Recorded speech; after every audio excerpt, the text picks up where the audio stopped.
muy ligada a la filosofía, ¿no? Obviamente, pues como mucho de la ciencia es parte de ahí, y entonces este acercamiento al contexto filosófico y para como una forma de entendimiento también de la mente, de la existencia, pues está también correlacionada con la religión, con lo que sería el aspecto religioso, que de alguna manera da un sentido a lo que conocemos, ¿no? Y por ahí también está la ciencia, etcétera. Pues creo que todo esto son formas de conocimiento que es muy importante tener en perspectiva y ampliar. Así que siempre es muy nutritivo poder tener este tipo de diálogos, de incursiones a otras formas, a otras vertientes o formas de pensamiento a las cuales quizás no estamos tan allegados. Y pues bueno, creo que es el caso ahora justo del budismo, que podamos tener la oportunidad de explorar un poco más eh, desde el margen, como dice Hugo, de alguien pues que tiene una experiencia o un camino, digamos, en esa metodología religiosa, que sí es distinto a observarlo desde lo que implicaría solamente un estudio intelectual, ¿no? Patricio, Mm, perdón que te interrumpa, sí, solo para pedirte permiso de grabar la sesión, ¿no hay problema? claro, no, para nada, al contrario. Adelante, por favor. Ujú. Y bueno, con esto en mente, sí, ok, con esto en mente, pues es que justo estamos teniendo esta intervención. Yo tengo unos 25 años de experiencia en el ámbito de la práctica budista, ¿no? Me considero practicante budista y pues la adopto como una religión y como una filosofía. Y creo que esto es importante decirlo porque finalmente el camino que uno elige en el contexto, en el desarrollo religioso, pues es un desarrollo espiritual que independientemente de la metodología que se siga, eh, tanto así como las ideologías, las creencias, etcétera, creo que finalmente somos congruentes en cuanto a que pues lo espiritual es algo común al ser humano, ¿no? Independientemente de las líneas que sigamos para su desarrollo. Entonces, esta es una línea de desarrollo. En la psicología contemplativa, de la que hablaba Hugo, pues es una forma de psicología en que estudia, no propiamente, no es una psicología de la religión, sino de la espiritualidad, de este aspecto psicológico, de este aspecto de la conciencia que llamamos lo espiritual. Y lo que estudia la psicología contemplativa son justo estos diferentes métodos o metodologías para desarrollar este aspecto espiritual. Entonces, yo nací en una familia católica y tengo mucho acercamiento, soy muy allegado al catolicismo y pues mi familia es católica. Yo empecé a ser practicante budista a partir de la meditación. Entonces creo que es importante decirlo que este elemento de la meditación se convierte en una técnica contemplativa, en una técnica de observación, de trabajo mental, digamos, a partir de la concentración y de lo que llamamos contemplación, que es una observación detenida y atenta sobre algo, ¿no? Particularmente sobre lo que serían los procesos de la mente. Ahorita vamos a ir viendo un poquito más el contexto en que lo engloba el budismo y por qué también desde mi carrera, que es la psicología, me llamó tanto la atención, porque puede ser también una forma de psicología, la manera en que estudia la mente el budismo, es una forma de filosofía, también por todos sus planteamientos, es muy racional también en muchos sentidos, y es una forma de desarrollo espiritual en cuanto a lo que sería el desarrollo propio de las virtudes humanas. Entonces, esto lo expongo brevemente de alguna manera para hacer una introducción al tema, aunque después lo retome con un poquito más de profundidad.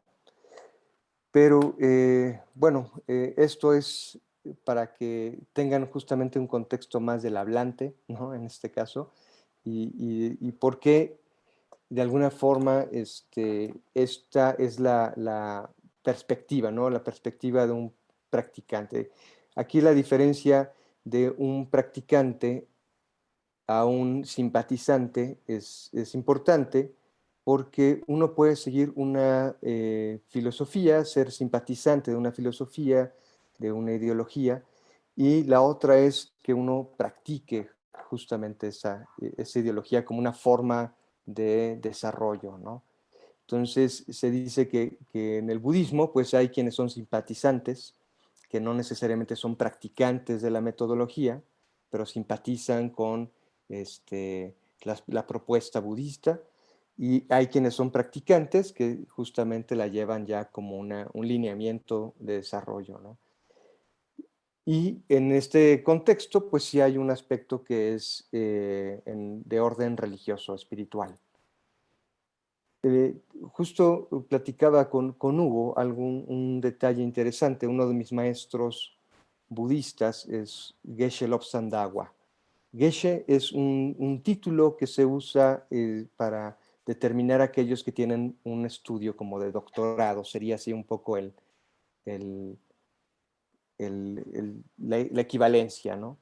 Dentro de lo que son las prácticas del budismo tibetano, ¿no? También hay que reconocer, y es importante decirlo, que hay muchas formas de budismo, diferentes corrientes, y este es un geshe mexicano que fue quien tradujo, hizo la traducción cuando vino la última visita que hizo el Dalai Lama.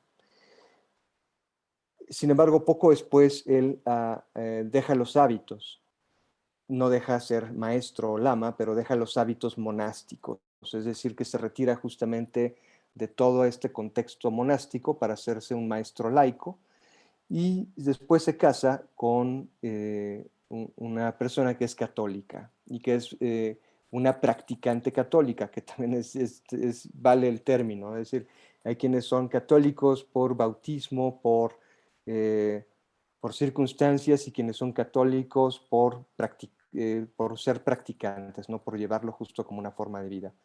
Entonces, ella es practicante católica, se casa con Geshe Lobsang Dawa, que es practicante budista y maestro, un alto maestro budista. Y esto, pues, de inicio, me parece que es interesante exponerlo porque, pues, de alguna forma, podemos ver que los vínculos espirituales van más allá de las formas, ¿no? Que justo nos aproximan como personas un vínculo de matrimonio como el que tienen ellos, quizás no propiamente no estoy, dentro de los sacramentos católicos, pero sí, digamos, este vínculo de pareja, de conyugal que forman ellos con ideologías distintas, pero con una convicción espiritual unificada. Entonces creo que eso es importante tomarlo en cuenta. Y esto, pues de alguna manera también como preámbulo a este mismo diálogo que estamos haciendo, ¿no? Yo que vengo de una familia católica, también les comparto, ¿no? Así personalmente, para mí fue muy, muy importante ir todos los domingos de la mano de mi abuelo a misa, ¿no? Y guardo un profundo cariño y conexión con eso. Entonces,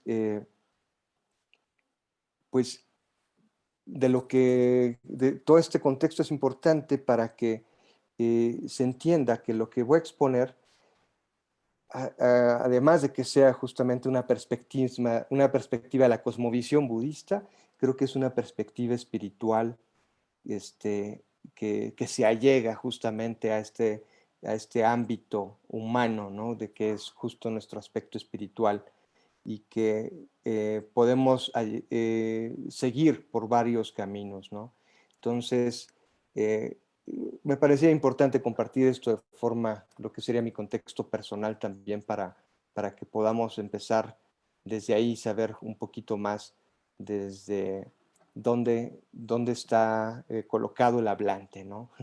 Entonces, bueno, pues creo que sin más, quizás después de hacer un poquito la exposición que pienso proyectar ahorita en una presentación, quizás podamos platicar un poquito más sobre lo que es la experiencia, la práctica y contextos quizás un poco más allegados a eso, ¿no?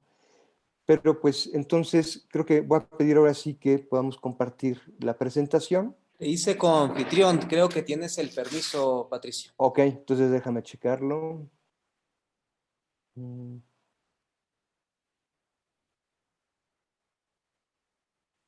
Bien,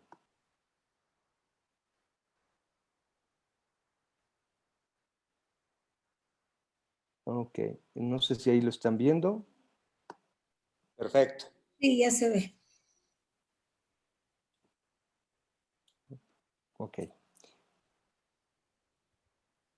Voy a ponerle play a la presentación a ver si nos genera alguna desconfiguración, porque a veces sí es un... Ok. Ahí pueden ver la presentación. Sí. Ok. Si hay algún problema con lo que se está viendo en la pantalla, que no se alcanza a ver completo y eso, me avisan para hacer una pausa y poder entonces hacer correcciones pertinentes. Sí. Entonces, bueno, el análisis que haremos es entonces una perspectiva histórico-filosófica del budismo. Obviamente, como todo contexto religioso y cultural, pues es sumamente amplio. Así que lo que vamos a exponer, pues es de alguna manera una perspectiva, ¿no? Digamos, como un vislumbre general de algunos de los planteamientos del budismo. Entonces, me enfoco básicamente justo en estos aspectos, ¿no? Un poquito de la historia, un poquito también de la base de la filosofía. Vale la pena comenzar con pues, digamos, determinando un poco lo que es el término de Buda, ¿no? Muchas veces cuando escuchamos la palabra Buda, la imagen que llega a nuestra mente es el Buda gordo que está a veces en los restaurantes chinos. Y muchos lo relacionan con eso, ¿no? Sin embargo, ese es un simbolismo más que proviene del shintoísmo, que es un simbolismo allegado a la abundancia, que no tiene en realidad nada que ver con lo que implica el término Buda, que como vemos aquí es un término que literalmente se traduce como el iluminado o despierto. Hace alusión entonces a este conocimiento profundo y directo de la realidad del ser y su naturaleza. Cuando hablamos entonces de el Buda, no estamos hablando propiamente de un Buda, sino más bien de un estado mental. Y se dice que hay una diferencia justo entre este estado mental iluminado, despierto, que hace alusión a este conocimiento profundo y directo de la realidad del ser y su naturaleza, con lo que sería el Buda histórico, con el que pasaremos ahorita a abordar, ¿no? El Buda histórico literalmente es Gautama Siddhartha, ¿no? Eh, a este se considera entonces, pues de alguna forma, el fundador del budismo como metodología y práctica, pero no necesariamente como el único Buda, ¿no? Se dice que incluso en su tiempo cientos de practicantes, monjes, ¿no? que siguieron el camino de Buda, llegaron a actualizar o a desarrollar las mismas cualidades que el maestro, ¿no? Así que se considera que antes del Buda histórico hubo otras Budas y posteriormente a él también otros Budas, es decir, este estado mental de conciencia, de conocimiento profundo, ¿no? Pero particularmente como el budismo, como práctica y como enseñanza, pues sí la funda entonces Gautama Siddhartha y se considera entonces que se le llama Buda Dharma, ¿no? Que Dharma es enseñanza y es entonces la enseñanza de Buda, el Buda Dharma. Propiamente parte de este personaje, Gautama Siddhartha, nacido a unos 450 años antes de Cristo. Hay quienes le suman un poquito más, un poquito menos, pero me parece que también es irrelevante que ahorita insistamos un poco más en la precisión, pero más o menos ese es el tiempo en que vivió. Y nació en el reino de Sakya, lo que es actualmente Nepal. Él nació como príncipe de este reino, el príncipe de los Sakyas. Y pues nació con muchos auspicios, ¿no? Considerando que iba a ser un ser importante de mucha influencia, que iba a ser un gran rey o un maestro espiritual, fue lo que auguraban. El rey, su padre, buscaba que obviamente heredara el reino y que fuera justamente un gran rey, ¿no? Y no estaba muy de acuerdo en esta otra parte del augurio en cuanto fuera un maestro espiritual. Así que hizo muchas cosas, se dice, el rey, para encauzarlo a lo que fuera desarrollarse como un, un soberano, un rey, ¿no? Así que empezó a hacer incursión en lo que serían las artes marciales, por ejemplo,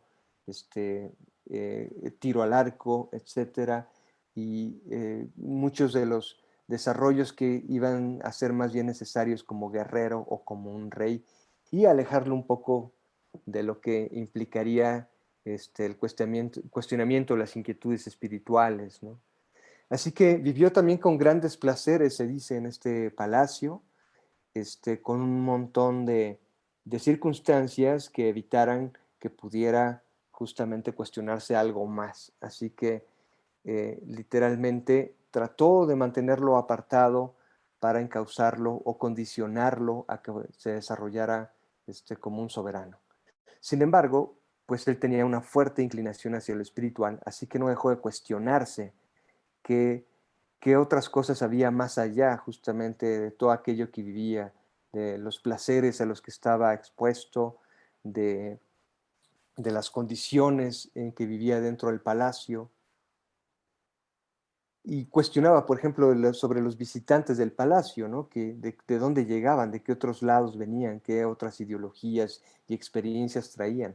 Así que esta inquietud de cuestionamiento, de indagación, pues fue algo importante para su desarrollo y que finalmente pues no pudo ser delimitado esta inclinación hacia lo espiritual. Así que por esta indagación él busca conocer más allá de lo que estaba, a lo que estaba supeditado en el palacio, y se habla entonces de estos 4 encuentros. Se dice que estos encuentros se dieron de una manera sucesiva, sin embargo, también se puede pensar que se dieron de una forma este, aleatoria, ¿no?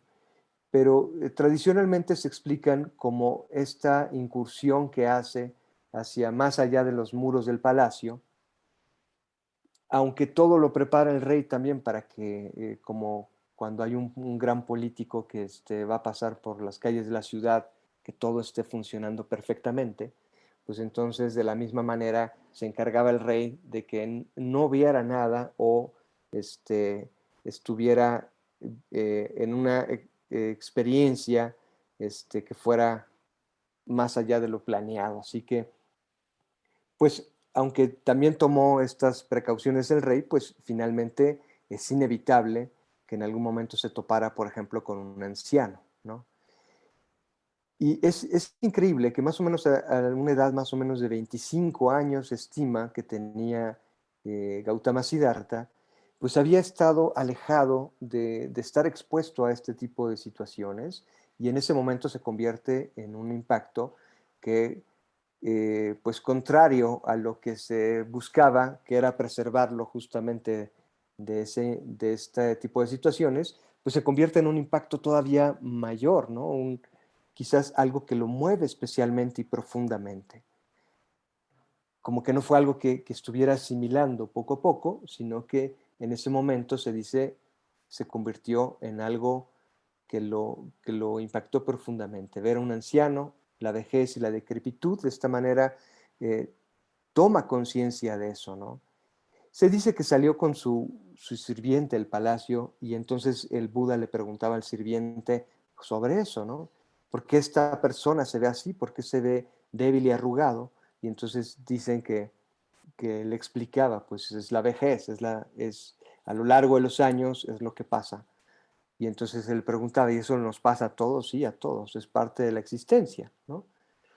Igual vio a una persona enferma y le preguntaba igual a su sirviente sobre esa persona, por qué se veía de esa manera, y le explicaba justamente sobre lo que era la enfermedad y el deterioro vital. Y que después de eso, que no hay manera en que uno no viviera sin que enfermara por lo menos alguna vez, y que no hay manera tampoco de que uno viviera y no llegara a morir. Y entonces confronta justamente con un ritual mortuorio, ¿no? Que finalmente pues contacta con este aspecto de la mortalidad. Y el cuarto encuentro es una asceta, un meditador que de alguna manera pues está justamente buscando algo más allá de lo mundano y más allá de estas condiciones. Así que estos tradicionalmente se consideran como 4 encuentros importantes que no sabemos si realmente se dieron de una forma sucesiva, pero que fueron 4 aspectos que empezaron a generar en él un cuestionamiento sobre lo que implicaba la existencia, ¿no? Y sobre lo que una pregunta que estaba orientada al por qué tenemos que existir y pasar por esto. Ahora, aquí habría que entender un poco el contexto religioso y cultural de Nepal en aquella época, ¿no? Que había mucha influencia de lo que era el hinduismo. Y en el hinduismo, pues se cree justamente en esta orden de la reencarnación, ¿no? Y que uno pasa por infinitas reencarnaciones y que entonces esto genera en él una idea de esta ciclo de existencias, de renacimiento, de vejez y de muerte constantes. Esto es importante porque, pues de alguna manera, lo lleva a pensar que si esto se da en una existencia, se da entonces en ciclos de existencia y que parece que son interminables. Así que esto lo lleva a cuestionarse por qué tiene que ser de esta forma, cuáles son las causas de esto. Así que esto después se convierte en una gesta personal, ¿no? En la cual busca conocer las causas de estas circunstancias, poder indagar sobre ellas y tener un entendimiento y una posibilidad también de liberación de este ciclo de existencias incesante. Así que emprende esta gesta personal en una necesidad de trascender a través de la comprensión profunda, no solamente por el solipsismo espiritual o el intelecto, sino justo a partir de lo que implica una experiencia de la conciencia, una contemplación que implica una comprensión cabal de las causas de la existencia y sus condiciones. Esto es de alguna forma lo que buscaba. Y pues con esto se dice que abandona el palacio en algún momento. Él ya estaba casado y ya con un hijo casi recién nacido, pero decide abandonar el palacio para emprender esta búsqueda y esta eh, explicación. De alguna manera también se dice que es como una especie de búsqueda eh, y de ciencia, ¿no? Porque lo que buscaba él era justamente ver estos aspectos causales y una forma de exploración y experimentación personal, que sabía que no iba a encontrar dentro del palacio, ¿no? Ni con los recursos que tenía ahí, aunque fueran varios. Tenía que renunciar a todo eso y esto se convierte también en un aspecto importante de su camino espiritual, lo que implica la renuncia y que también lo vemos como un aspecto importante en muchas de las prácticas religiosas. No podemos seguir una práctica religiosa sin renunciar a ciertos aspectos mundanos, ¿no? Así que abandona el palacio a los 27 años, más o menos, para unirse a lo que serían las prácticas de los ascetas, ¿no? También hay mucha influencia, no solamente del contexto hinduista, sino del contexto del jainismo. El jainismo también era una práctica ascética que era muy, muy importante su desarrollo en aquella época, así que llega a hacer algunas prácticas de ascetismo, del jainismo, entre otras, y poco a poco va pasando por diferentes procesos. Se, se, se pone justamente a las prácticas y enseñanzas de maestros, va desarrollándose de una manera pues muy prominente dentro de todas estas prácticas y va dejando práctica tras práctica y maestros para ir profundizando cada vez más. Se dice que pasa entonces por varios procesos, ¿no? Uno que implicaría la pacificación mental, que de alguna forma es la parte del desapego, la práctica del desapego, que en el ascetismo pues llegaba a extremos, ¿no? En el cual había un desapego del propio cuerpo y de los sentidos, y que llegaba a estar a veces en situaciones extremas hasta de inanición, ¿no? En el que comían tan solo un grano de arroz y, y estaban sujetos a disciplinas bastante extremas con el fin de poder desligarse de los apegos del cuerpo y desarrollar entonces los aspectos espirituales y mentales. Y se dice también dentro de la tradición que en algún momento él se dio cuenta que este no era el camino. Se platica una historia en la cual él, meditando bajo un árbol cerca de un río, pasaba una balsa en la cual estaba un maestro de cítara y su discípulo tocando la cítara, que es este instrumento de cuerda largo. Y entonces el maestro le decía a su discípulo: no podemos tensar tanto la cuerda porque revienta, ni tampoco aflojarla tanto a que no produzca un sonido. Tenemos que tener una tensión que produzca un sonido brillante, suficiente para que produzca un sonido brillante. Cuando él escucha esto, se da cuenta que justo ahí estaba él entre estos dos extremos, ¿no? El extremo de los placeres que tenía justo en el palacio, ¿no? Y que podía uno estar viviendo de una manera hedonista, expuesto a todo este tipo de placeres de los sentidos. Y por otro lado estaba la extrema disciplina ascética, en la cual uno renunciaba del todo a esto de una manera en que incluso peligraba la propia salud. Entonces él se da cuenta que eran extremos que no eran conducentes para lo que él buscaba. Así que se levanta, se acerca al río para lavarse, una niña se aproxima, según cuenta la historia o en la tradición, y le ofrece arroz. Cuando ven esto, sus allegados practicantes dicen: este cuate ya perdió la vía, ya se perdió en el camino, y entonces lo abandonan y como uno de los practicantes importantes, porque bueno, como les había dicho, él se había desarrollado también en cada una de sus prácticas de una manera prominente. Entonces, de ser una persona y un practicante respetado, pasó simplemente a ser alguien que se consideró como que abandonó, ¿no? Toda la práctica, y entonces dejaron de estar con él, de seguirlo, y aunque él les explicaba que no era la forma, ¿no? Que tenían que buscar un camino medio.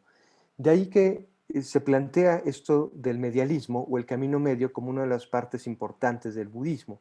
A veces justo se le llama camino medio porque busca la conciliación entre el dualismo y la integración del dualismo.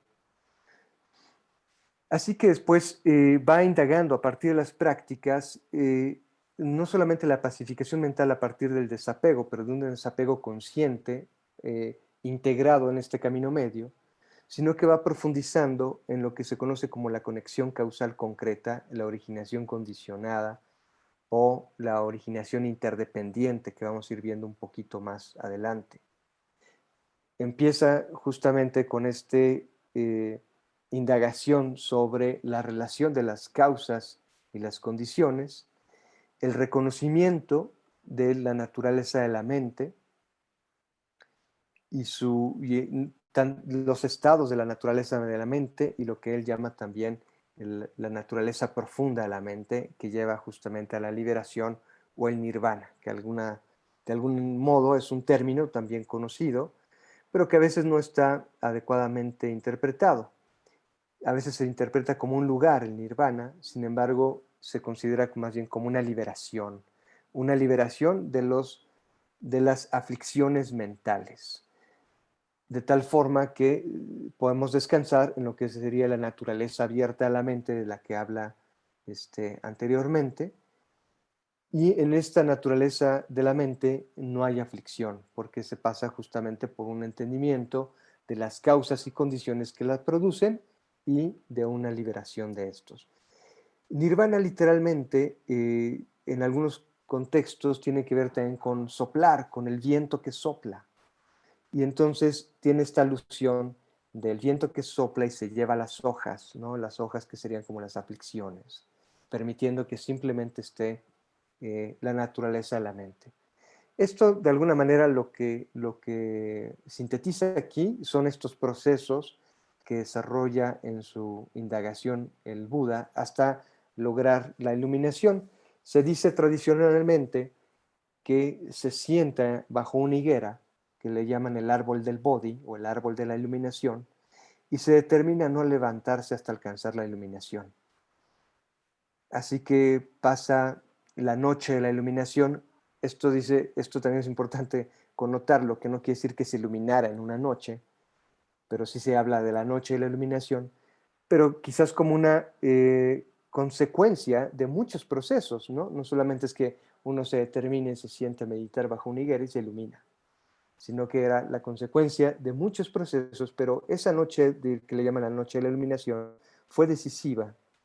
Y se dice que enfrentó los últimos obstáculos mentales en el que reconoció justamente este aspecto suyo que construía todas estas causas y condiciones que estaban relacionadas con el sufrimiento.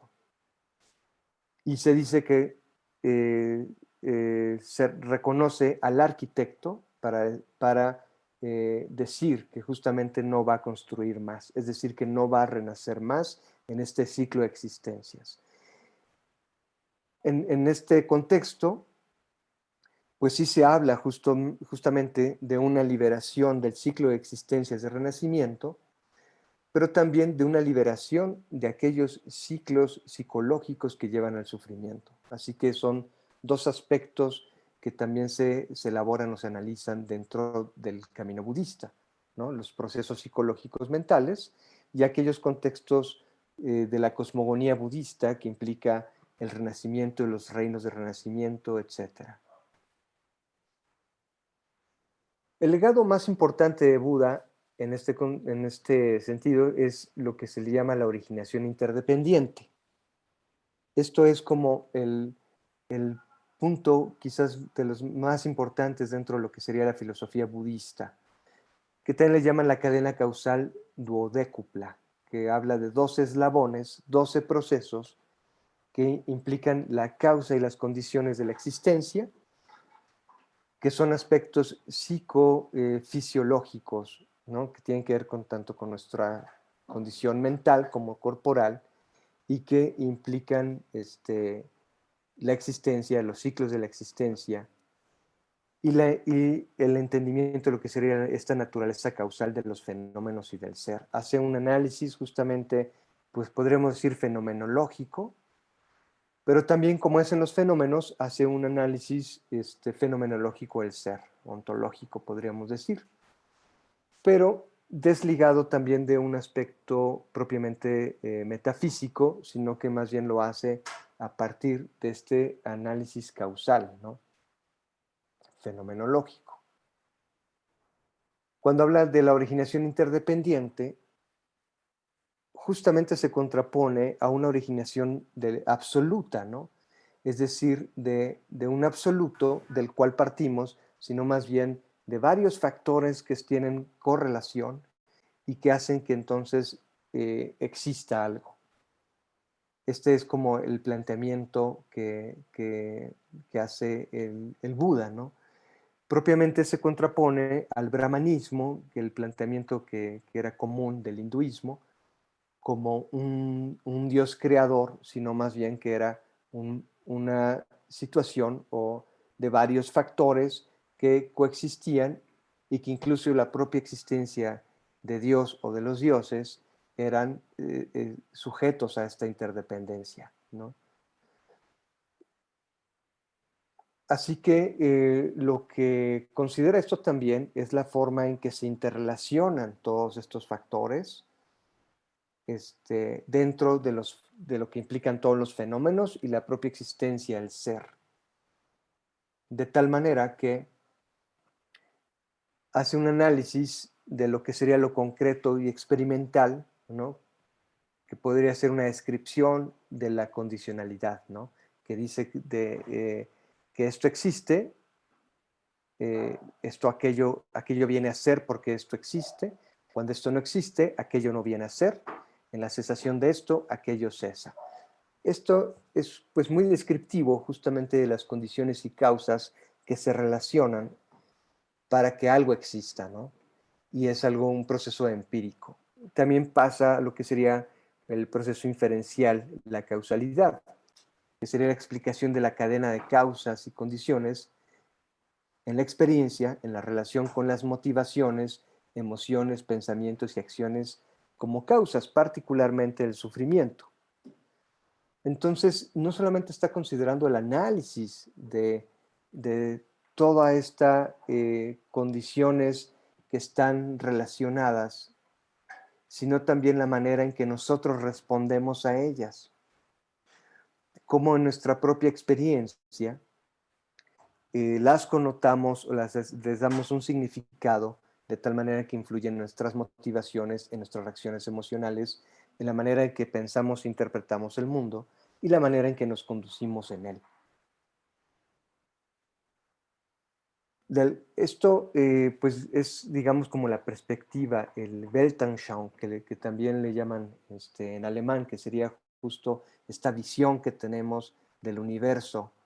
Y en esta cosmovisión del budismo, pues considera justo el entender la interrelación de las cosas, no a partir de algo absoluto, sino más bien de lo que serían condiciones que se interrelacionan. Este concepto de interrelación es importante para entender la manera en que se dan eh, pues tanto los fenómenos como el ser. Aquí la idea que utiliza es justamente parte de esto que se llaman las características de la existencia y los procesos lógicos a los que llega para la originación interdependiente parten de estos. Descubre justo que uno de los factores que pueden experimentarse de manera directa, pues es la impermanencia, ¿no? En nuestra propia experiencia podemos ver que estamos en un constante cambio. Esto, pues a su vez también ha llegado pues a ser obviamente una base filosófica en muchos otros contextos. El propio Heráclito hablaba de esto, ¿no? Uno no puede bañarse dos veces en un mismo río porque va cambiando. Aunque podamos identificar al río, este va cambiando. Si esto está implícito dentro de las características de la existencia, la impermanencia, pues entonces no hay nada que sea permanente, no hay nada que pueda permanecer. De ahí que entonces todo está compuesto y relacionado a través de la impermanencia. Así que este punto se convierte en una base importante para lo que se llama entonces la originación interdependiente, porque no hay ninguna base absoluta, sino más bien que es un contexto en el que toda la impermanencia pues va generando procesos que en algún momento se pueden identificar, pero que van cambiando, que no son absolutos en sí mismos. De ahí que pasa justo a este proceso a este concepto de la insustancialidad o el no yo también, ¿no? O la falta de identidad absoluta. Porque si todo es impermanente, entonces no hay una sustancia que sea absoluta o permanente, sino que todo está en sucesión de factores. Hay factores que se agregan y estos factores que permanecen agregados están sujetos a la vez a la impermanencia. De ahí que la identidad no es algo que se considera como un elemento inherente a sí mismo, sino que es un factor que tiene una originación interdependiente, es decir, que está relacionada con otros factores. El ejemplo que se pone aquí tradicionalmente es el de un carruaje, ¿no? Podemos reconocer un carruaje porque tiene ruedas, porque tiene una base donde sentarse y está jalado por caballos. Pero aquí habría que cuestionarse qué es lo que hace que un carruaje sea un carruaje. Las ruedas, los caballos, el asiento o la base de lo que sería la carreta, los ejes, ¿no? Los ejes de la carreta, como bien decía Facundo Cabral. Es decir, que no podemos encontrar la identidad de carruaje en ninguno de estos elementos, pero sí podemos reconocer que hay un carruaje, ¿no? Y este reconocimiento de la identidad del carruaje, pues es insustancial, es impermanente y está basada justamente en una interdependencia de factores que no son absolutos en sí mismos. Quizás este ejemplo hace que podamos entender de una manera más sencilla lo que este concepto de la condicionalidad interdependiente o la originación dependiente, ¿no? De que implica ciertos componentes, ciertas condiciones que en su forma de agregarse permiten que exista algo, un fenómeno o el ser, pero que a la vez este es impermanente y es insustancial. En un análisis todavía más profundo, pues podríamos decir también que a la vez estos elementos que forman la carreta, pues están compuestos de otros tantos componentes que no contienen tampoco identidad, ¿no? Que podrían también desglosarse y entonces de ahí justo es que parte esta idea del no yo o la insustancialidad.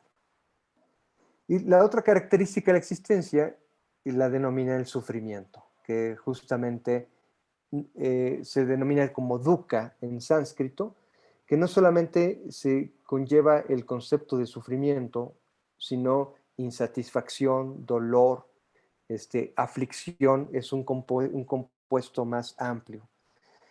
Y se dice que existe justamente como parte de lo que serían estos elementos de la causalidad que tenemos en esta parte de lo inferencial, ¿no? En cuanto a que la forma en que estamos interpretando, reaccionando con pensamientos, interpretaciones y acciones van a generar entonces componentes de sufrimiento a partir de no entender o de no tener una clara comprensión de lo que sería la impermanencia, la insustancialidad, ya que a partir entonces de esta falta de entendimiento generamos apego o aferramiento hacia las cosas o hacia las situaciones o hacia nuestra existencia.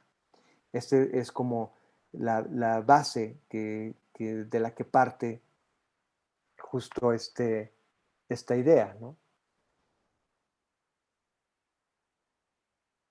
Ok, entonces pasamos a lo siguiente. Finalmente, lo que él entiende como el sufrimiento es justo la manera en que nos condicionamos a interpretar el mundo y a pegarnos a él a partir del deseo.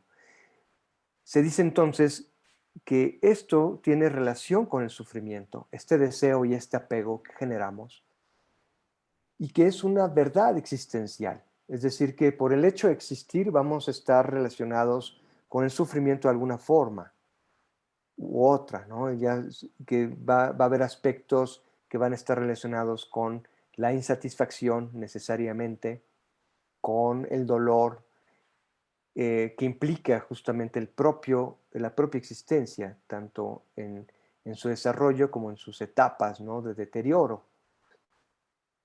Se dice entonces que estamos expuestos pues, a la vejez, a la enfermedad y a la muerte, y que aparte pues, generamos condiciones o interpretaciones mentales que nos llevan a sufrir más. De alguna manera, pues dice que pues debemos entender que nuestra existencia va a implicar esto y que debemos comprender las causas, ¿no? Y la segunda verdad justamente habla de que este sufrimiento tiene una originación y unas causas. Pues la causa es la propia existencia, ¿no? Si existimos, pues entonces vamos a estar expuestos de una forma u otra al sufrimiento. Pero habla tanto del sufrimiento por la propia existencia y también hace una diferenciación a lo que sería el sufrimiento autocreado, ¿no? Es decir, que una cuestión es que pasemos por el sufrimiento de la propia existencia, que implica la propia existencia, y la otra es aquel que estamos agregando aún más sobre este a partir del deseo o el aferramiento. Habla la tercera verdad, que sería la cesación del sufrimiento, que esto implica el desapego, ¿no? Habla justamente de que el deseo vehemente o anhelante que nos lleva a aferrarnos, pues en sí ya tiene un componente de ansiedad y angustia, del cual podemos liberarnos.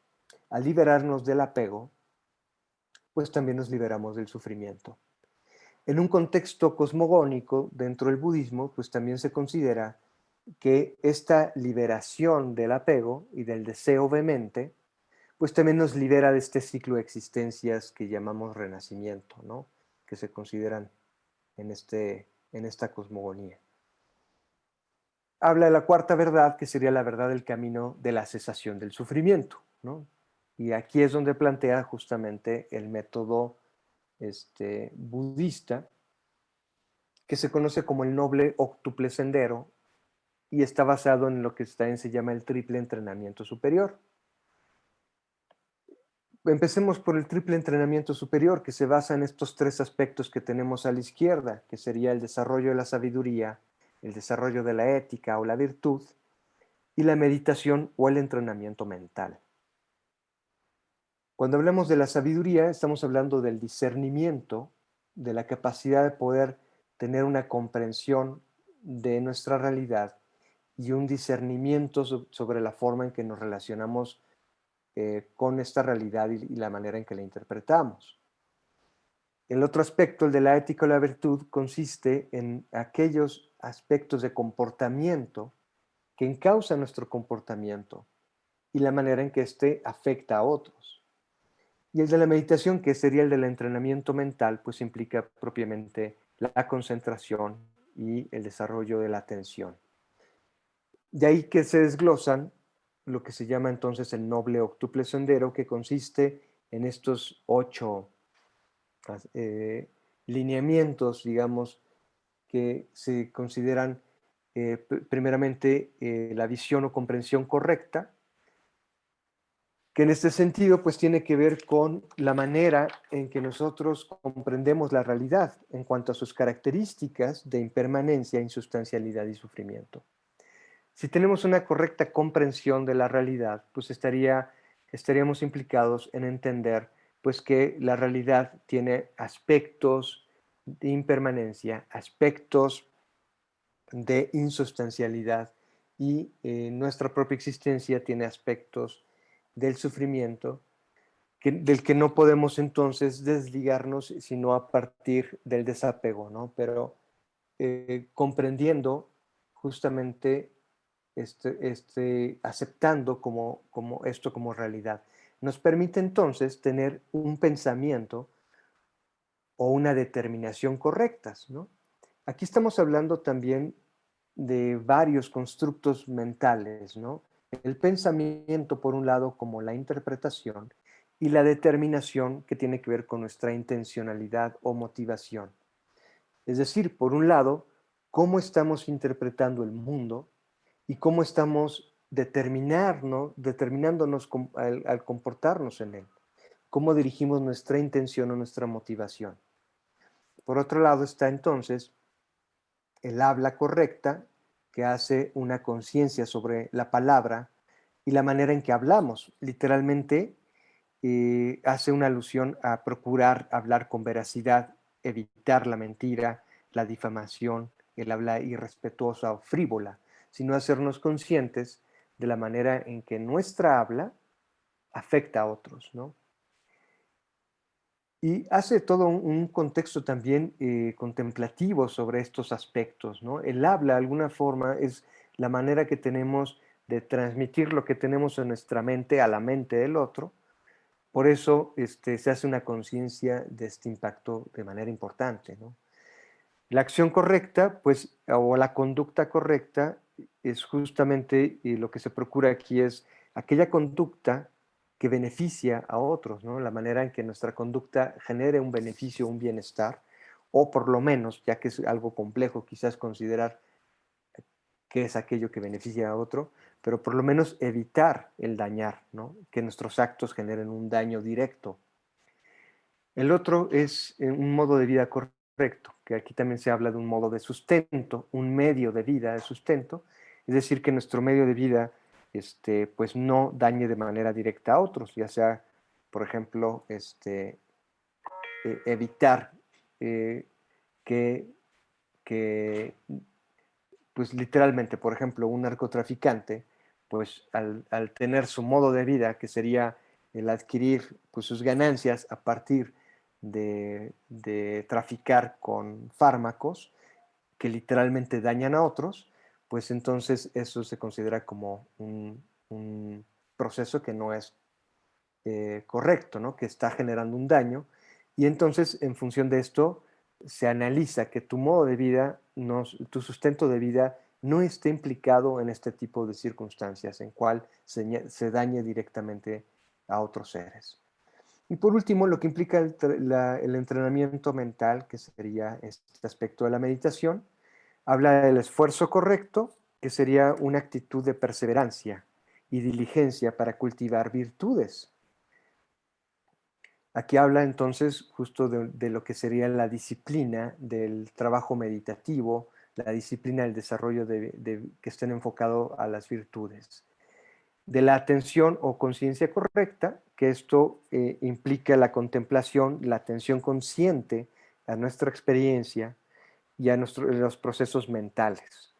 Este es el aspecto que también se ha difundido actualmente dentro de lo que sería el mindfulness, que es una corriente que, pues, que ahorita está teniendo un fuerte auge, que implica la atención plena.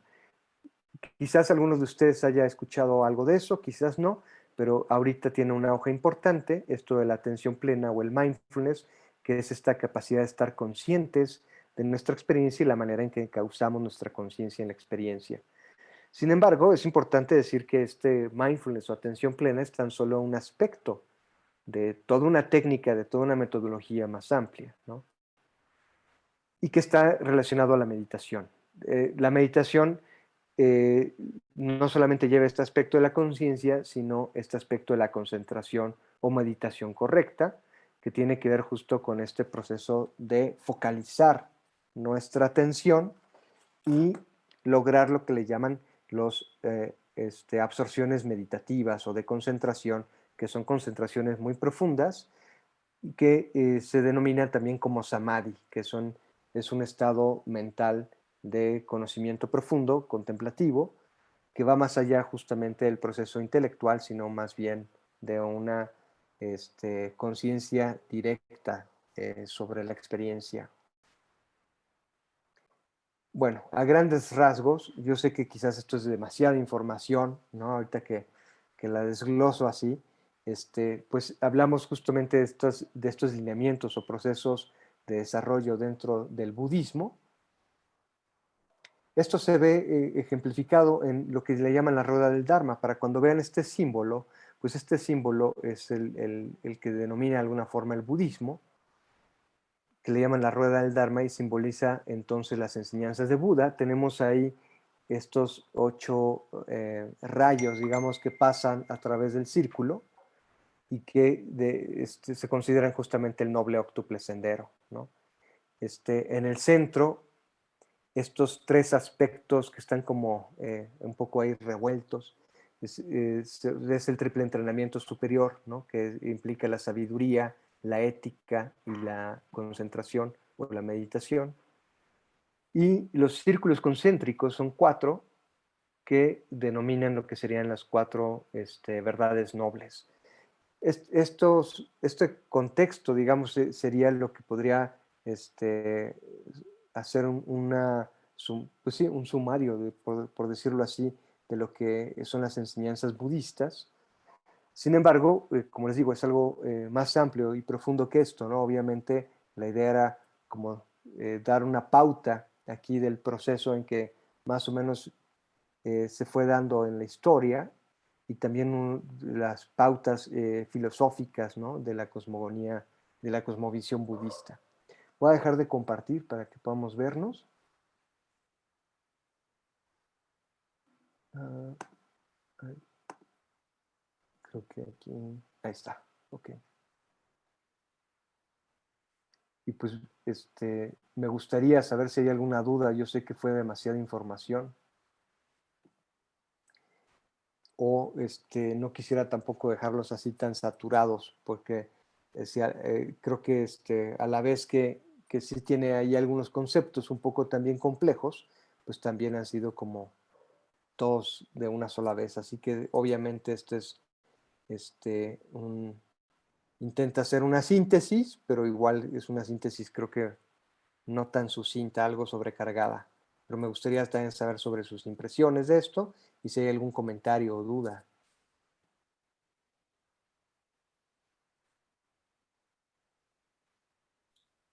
Yo tengo una pregunta. ¿Cómo llevan ustedes a cabo su, no sé cómo le llaman religión o cómo le llaman? Pues esa es una buena pregunta porque en muchos sentidos sí se puede considerar que es una forma de filosofía, pero también es una religión porque sí tiene prácticas propiamente rituales y se considera una religión no teísta porque dentro del propio, de la propia cosmovisión budista, pues al Buda se considera un ser humano, ¿no? Y se considera la mente humana como, digamos, la base de desarrollo, así que es algo que es finalmente antropocéntrico, ¿no? Eh, en este contexto, pues quizás se desliga un poco de este ámbito de lo que implica el religare de la religión con la divinidad. Sin embargo, pues se puede decir que es un religare de la religión hacia lo espiritual, ¿no? O sea, sí se considera este aspecto espiritual o profundo, trascendente de la propia conciencia. Algo interesante aquí es que pues, en las diferentes escuelas hay quienes hablan de diferentes aspectos de la trascendencia, ¿no?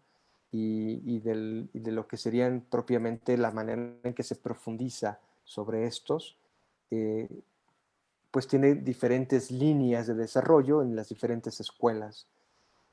Así que incluso hay escuelas del budismo que no hablan sobre la propia trascendencia, ¿no? Y otras de las que sí hablan sobre esta trascendencia. Pero entonces, cuando estamos hablando de este aspecto de trascendencia o de conexión con lo espiritual, pues sí podríamos estar hablando de un método religioso, ¿no? De religare y de liturgias y prácticas específicas que sí pueden considerarse en un contexto religioso. Gracias.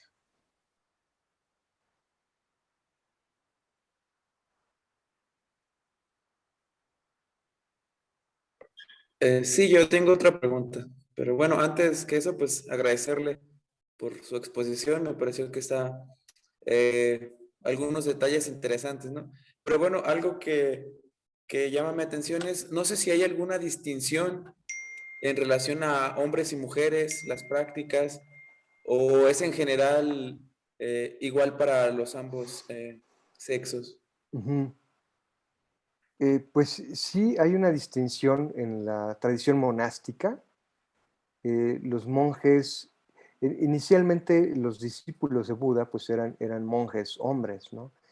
Posteriormente se fueron sumando también discípulos mujeres, ¿no? Entre ellas quien fue su esposa, ¿no? Que fue una de sus primeras discípulas, ¿no? Y sí hace una distinción. Los monjes tenían menos lineamientos que las monjas.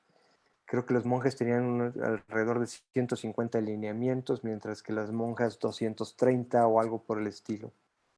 Entonces, ha sido algo muy cuestionado eso, ¿no? ¿Por qué los hombres tienen menos y las mujeres más, ¿no? Una de las razones, una de las suposiciones es que los hombres llegan a tener una mente que pueda compenetrarse o concentrarse más fácilmente. Es una mente penetrante, ¿no? Mientras que la mujer tiene otros procesos mentales, que no quiere decir que no pueda lograr justamente esta compenetración, pero sí tendría que seguir prácticas y lineamientos un poco más exigentes, ¿no? Hay diferencias también en cuanto de género, en cuanto a la propia psicología, ¿no? Las emociones en las mujeres se manejan por lo general de otra forma que en la de los hombres, ¿no? Entonces, todos estos componentes o todas estas circunstancias se toman en cuenta, sin embargo, no son determinantes. Así que literalmente en el budismo laico, es decir, no monástico, pues las prácticas son iguales tanto para hombres como para mujeres. Donde cambian es en el contexto monástico.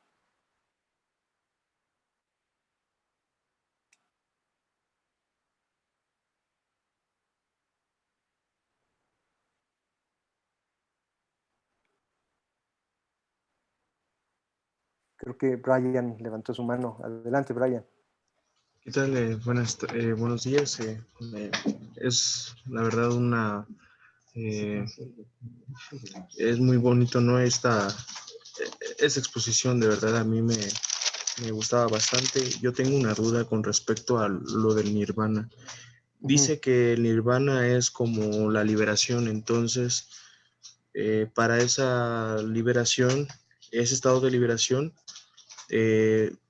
yo veía en distintas que dice que es que una puede ser accesible en la vida del hombre o se puede acceder después de la muerte. ¿Qué se puede decir de eso?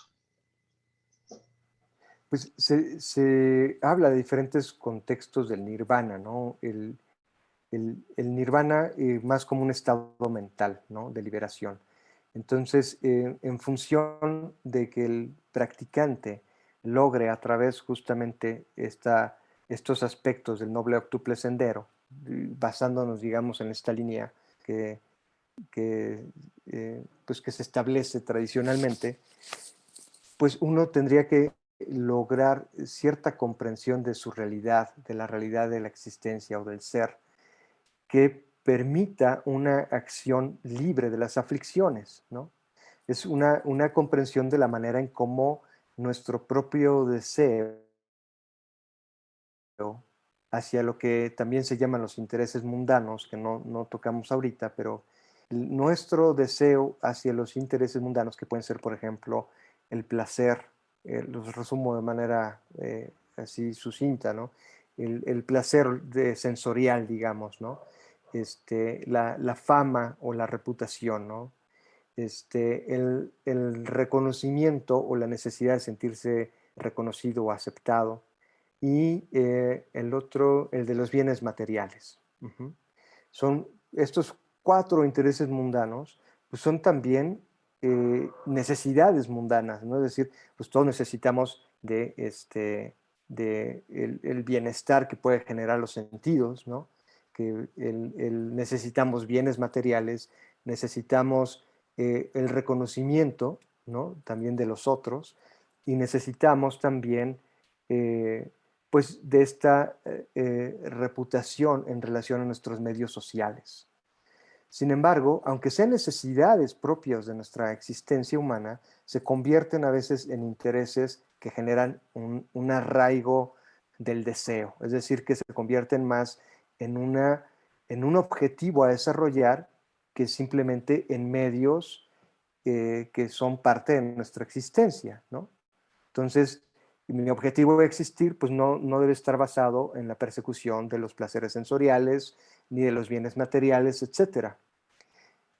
ya que esta profusión sobre los deseos genera aflicción a la vez, con esta lógica, ¿no? Si, en cuanto a que el sufrimiento es generado a partir del aferramiento, a partir del deseo, ¿no? Y la manera en que nos apegamos.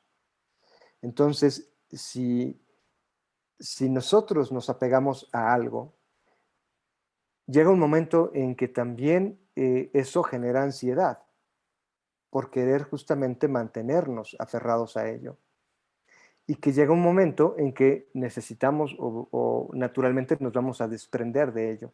Así que también hay una aversión hacia no tener esos aspectos, situaciones, objetos que nos producen aferramiento. Estamos justamente entre esta versión, estas vertientes de aferrarnos y de rechazo, ¿no? De ahí es que parte la aflicción, ¿no? Los estados aflictivos, porque entonces tenemos esta ansiedad por conseguir y esta ansiedad por no perder, ¿no? El planteamiento budista considera justo analizar las causas y condiciones que nos llevan a eso, la manera en que nos relacionamos para generar un desapego, relacionarnos de una manera más libre, sana, y entonces libre de aflicciones. Se dice entonces que conseguimos un estado de nirvana, ¿no? Que esto a la vez pues implica todos los otros procesos, ¿no? de concentración, etcétera, la conducta, todo esto.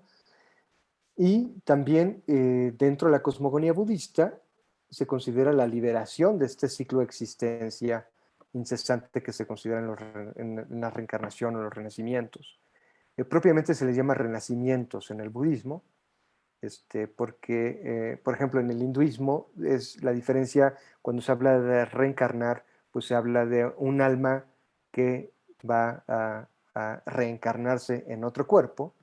En el contexto budista se habla de renacimientos porque tampoco se considera justo una entidad, una identidad que esté de un cuerpo a otro, sino más bien de un estado a otro, en esta cuestión de la originación interdependiente. Una manera quizás para poder clarificar un poco más este aspecto de la interdependencia y de la identidad, a veces yo utilizo personalmente un ejemplo que sería las olas en el mar. Cuando vemos que se forma una ola, pues podemos saber que esa ola se forma por diferentes causas, ¿no? Que pueden ser corrientes marinas, temperaturas, estados climatológicos específicos, que hacen que pueda producirse la ola. Y podemos observar la ola, identificarla, incluso surfearla, ¿no? Así que sí hay una identidad de ola, pero la ola no está desligada del mar, no está desligada de todos estos factores que la comportan, y también pasa por esta sucesión de impermanencia hasta que deja de haber ola. Pero la ola no desaparece, regresa al mar. Uh-huh. Entonces, en este contexto, para explicar un poquito más lo del nirvana, es entender que si nosotros de alguna manera conformamos una identidad, es como la ola, entendemos que es una sucesión de procesos a los cuales no podemos aferrarnos porque está en proceso cambio. Está en cambios, ¿no? En un proceso de cambio constante. Y que si entendemos esto, permite que no tengamos tanto aferramiento y que literalmente nos contextualizamos en lo que implicaría la naturaleza del mar, ¿no? Que este es el aspecto de lo que llama también la naturaleza, la conciencia. O sea, la naturaleza de la conciencia, en esta parte de la que platicamos un poquito sobre estas propuestas del Buda, pues habla que la conciencia en sí es como un componente del espacio, ¿no? Es decir, que la conciencia es espacial y que entonces suceden cosas en la conciencia, pero lo que pasa es que nos aferramos justamente a aquellas cosas que suceden en la conciencia y perdimos de vista este aspecto del cual proviene y que podría también denominarse como nirvana, ¿no? El que podamos nosotros liberarnos de estos aspectos restrictivos, que no quiere decir que los neguemos y que desaparezcan, simplemente que reconocemos su naturaleza y en este otro contexto más amplio, ¿no? Estaba por ahí Francisco que tenía levantada la mano y luego después los del seminario. Ah, claro, adelante, por favor. Eh, pues buenas tardes, profesor. Bueno, en esta dualidad religiosa en la que usted pues se encuentra, ¿no? La cuestión católico-budista. En este proceso que nos mencionó de 25 años, ¿cree usted que el decálogo católico tiene una similitud con el óctuple sendero, pues para poder alcanzar eh, una plenitud o en esa línea? Sí, creo que tiene una relación muy directa, eh, porque básicamente dentro del noble octuple sendero se habla justamente de los preceptos, ¿no? Que tienen una relación también lo que sería con el decálogo católico, ¿no? En el cual se hace justamente una consideración sobre la forma en que estamos interpretando nuestras relaciones con los demás, con Dios y nuestro comportamiento, ¿no? Y cómo este está afectando. Entonces, sí hay una correlación directa. Finalmente, pues parte del desarrollo espiritual creo que tiene que ver con el desarrollo de virtudes humanas, ¿no? Virtudes humanas relacionadas con algo que trasciende o nos trasciende, ¿no? Que sería justamente lo divino o también todo este contexto de una conciencia que está más allá de nuestra conciencia personal.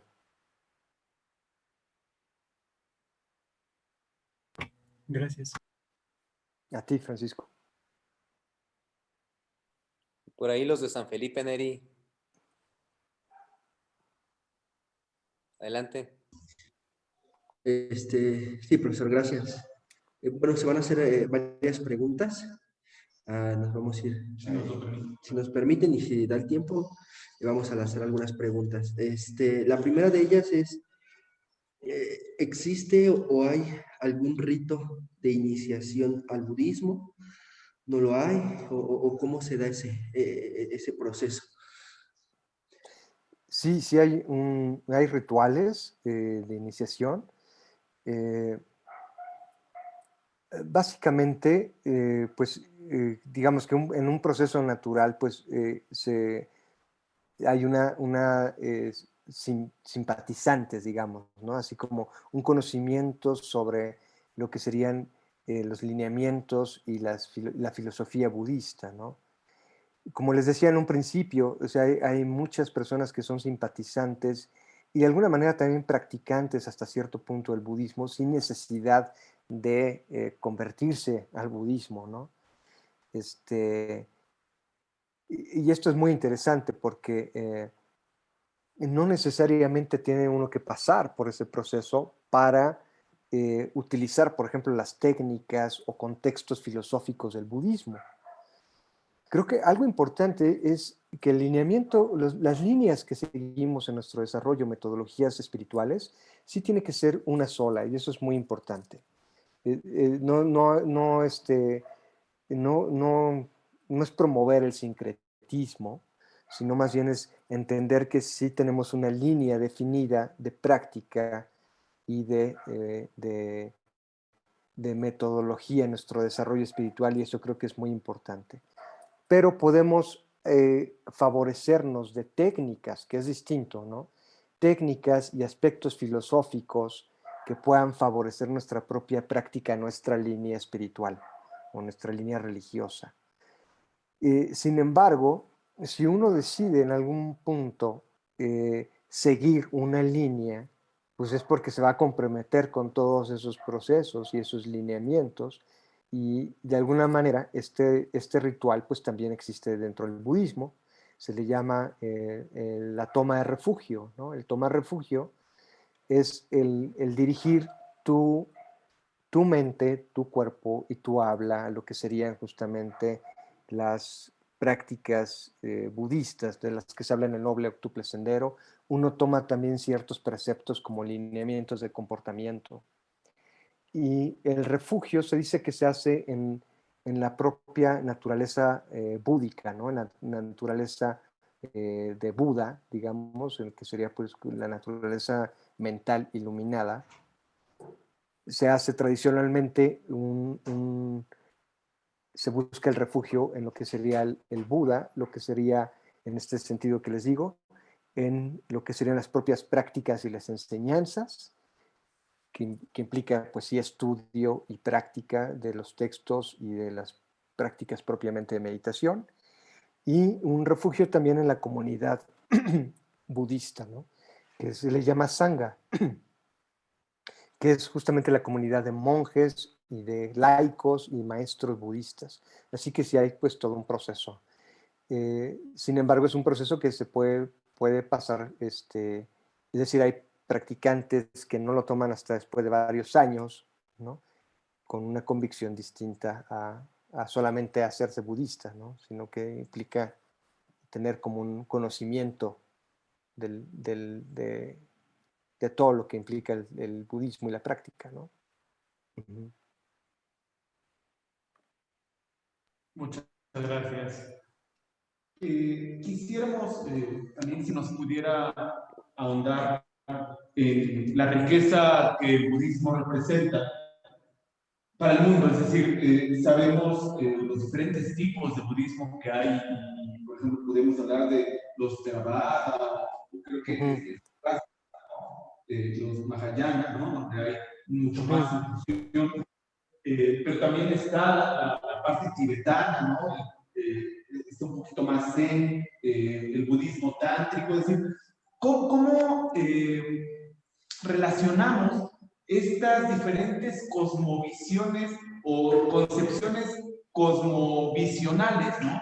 Dentro de la misma rama budista en la generación de un camino, de una vía, de una experiencia formativa interior en la actualidad? Es decir, si hoy estamos aparentemente, sobre todo, no solo aparentemente, realmente estamos tan desligados de una espiritualidad que conecte a Dios, a los hombres y al mundo mismo, ¿cómo hoy el budismo representa esta forma o este camino a través de los mudras, a través de los mantras, a través del camino de mandalas? Es decir, ¿cómo es esta transformación del ser y cuál sería la propuesta de unificación?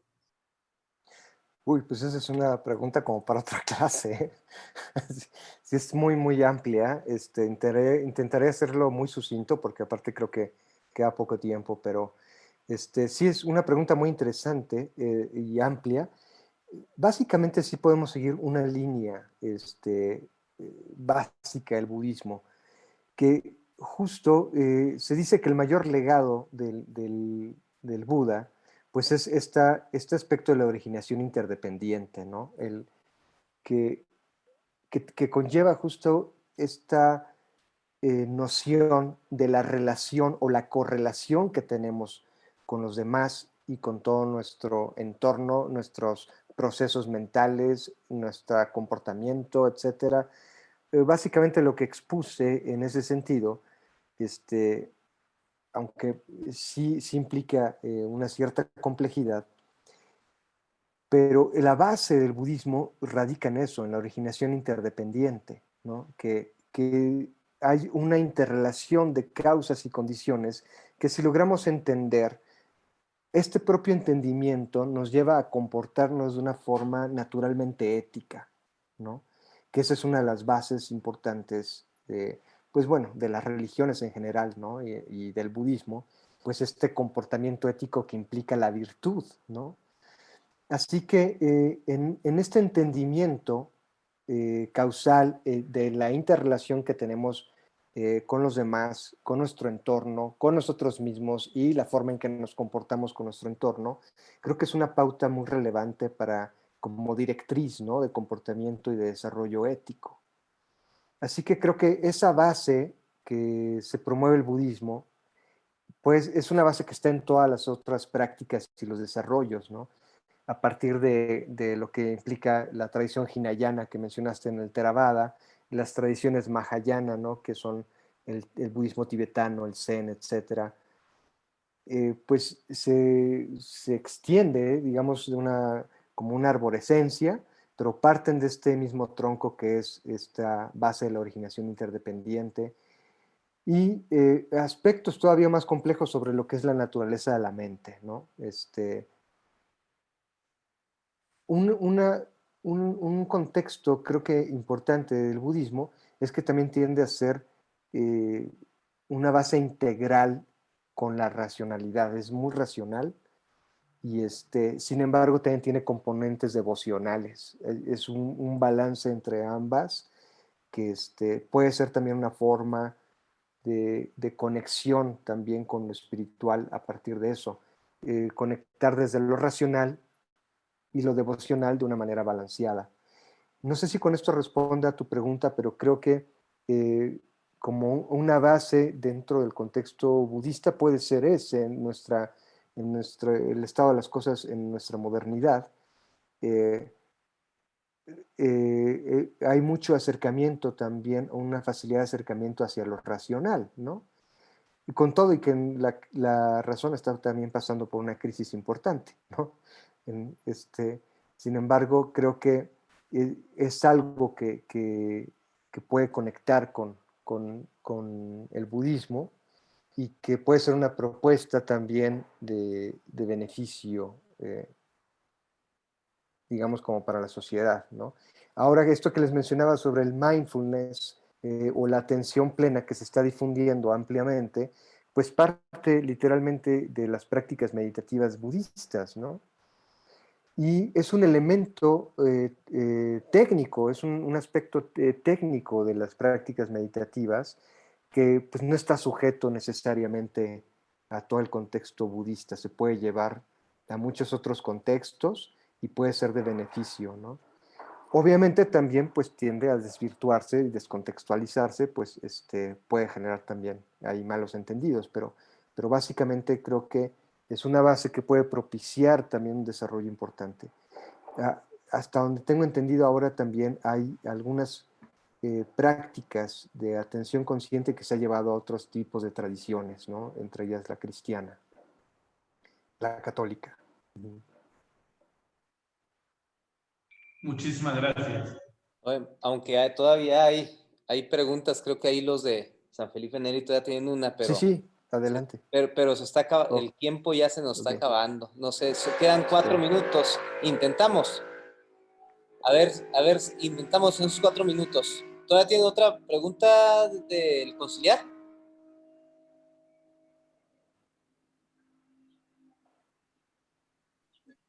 Pues sí, quizá nada más si nos pudieras apoyar esta conciliación, ¿no? Que era con lo que estaba terminando, la conciliación de esta forma de vida, ¿no? Más que cultural, esta conciliación en la forma de vida y de entender al otro, de entender a la naturaleza y al cosmos y su relación con Dios, ¿cómo conciliarla nosotros como católicos? ¿Es conciliable, no es conciliable? ¿De qué manera hacerlo, no? Quizá muy, muy, muy breve, quizá nos pudiera apoyar.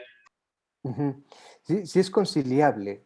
Aquí lo importante es también este análisis que se hace de uno mismo, ¿no? Creo que por un lado sí parte justamente de este análisis y esta asumir la responsabilidad existencial, ¿no? Dentro de nuestro propio entendimiento, ¿no? Entonces, por un lado está esta parte que digamos antropocéntrica del budismo, ¿no? Que se liga justo a las condiciones estrictamente humanas, ¿no?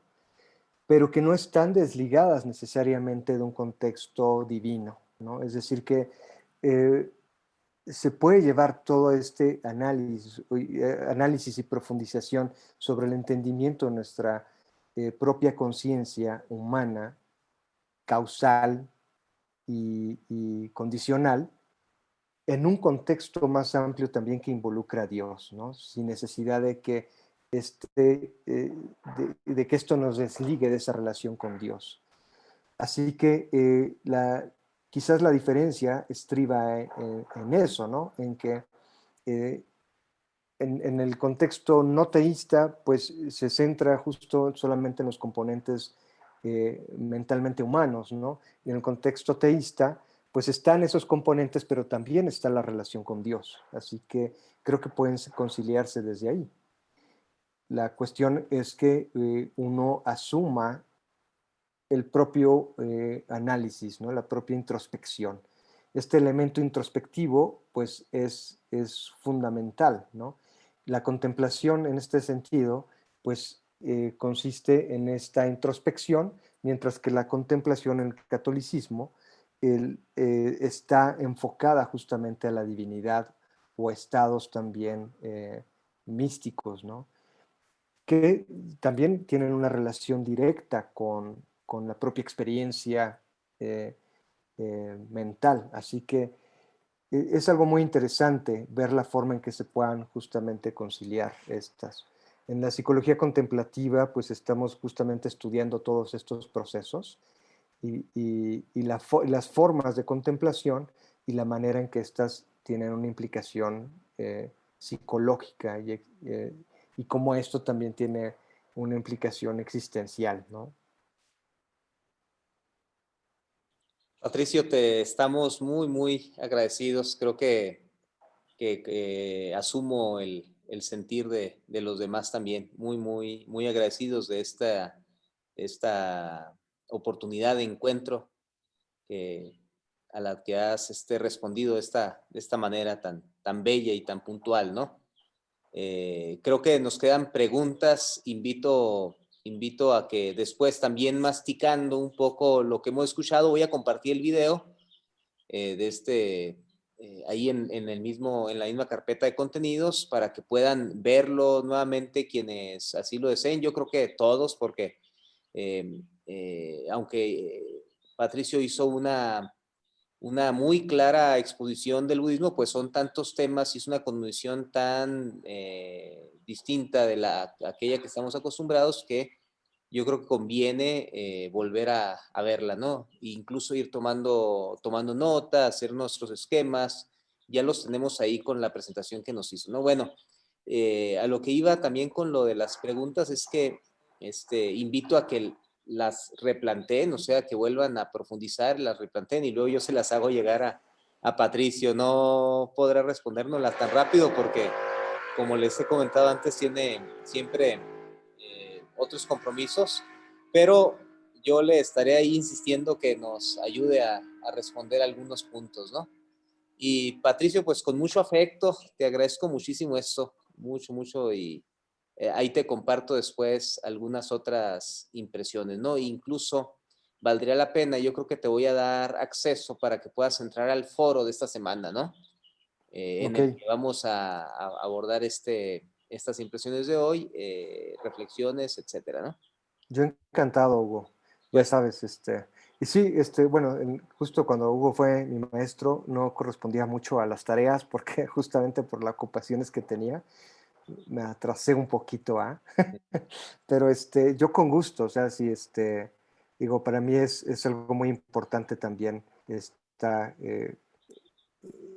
posibilidad de diálogo, ¿no? Y de relación en cuanto a diferentes puntos de vista y que pueda ser de beneficio. Ojalá no haya sido así tan saturado. Sí, es algo un poco complejo tal vez, pero espero que un poco con la digestión de todo esto puedan surgir otras preguntas que podamos abordar y clarificar. sí, muchas gracias, Patricio, pues. Pues les agradezco a todos, que tengan muy buen día, que estén muy bien y nos vemos pronto. Un abrazo, Patricio, gracias.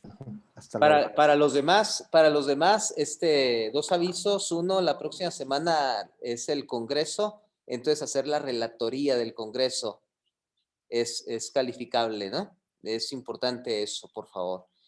Segundo, que el examen que no estaba ya está y tienen todo el día hasta 11:59 de la noche para realizarlo, ¿sí? Hoy, nada más, ya mañana ya no estará. Entonces, hay una disculpa, no sé, en la configuración que yo daba por hecho y hasta que Gerardo me ayudó a ver mi error. pero no puede solucionarlo inmediatamente.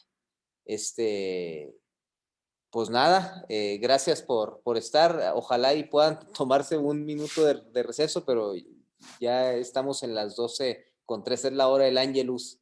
Pues un abrazo, hasta la próxima semana.